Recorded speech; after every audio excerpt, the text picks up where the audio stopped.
সুবিশাল সমভূমি থেকে হঠাৎ করে উত্থিত হওয়া এই টিলাগুলির সান্নিধ্য পেতে খুব ইচ্ছা করছিল এবং সেই ইচ্ছা পূরণ হলো একটু এগিয়ে যাবার পরেই। রাস্তার পাশে গাড়িটিকে রেখে চড়তে শুরু করলাম পাথরের জমির উপর দিয়ে টিলা শীর্ষে।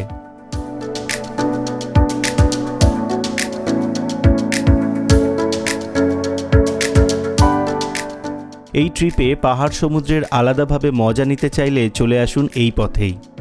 বিভিন্ন ক্যাকটাস, নাম না জানা গাছগাছালি দেখতে দেখতে চড়াই উতরাই ভেঙে বেশ কিছুটা ওপরে উঠবার পরই এই বোর্ডটি দেখে ভয়ের নিচে চলে এলাম, কারণ এই ট্রিপ শেষ করে আপনাদের ইনফরমেশন তো দিতে হবে, তাই না?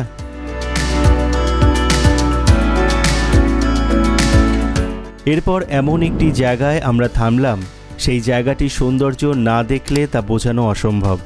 তার সাথে এক ফুচকা বিক্রেতার উপস্থিতি আমাদেরকে বেশ আনন্দ দিয়েছিল। আমরা এখন রয়েছি উড়িষ্যায়। এখন আমরা চলেছি পঞ্চলিঙ্গেশ্বর মন্দিরের দিকে।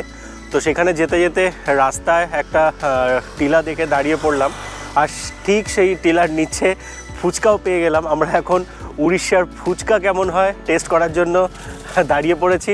ওই দেখুন, উড়িষ্যার ফুচকা খাওয়ার জন্য রেডি।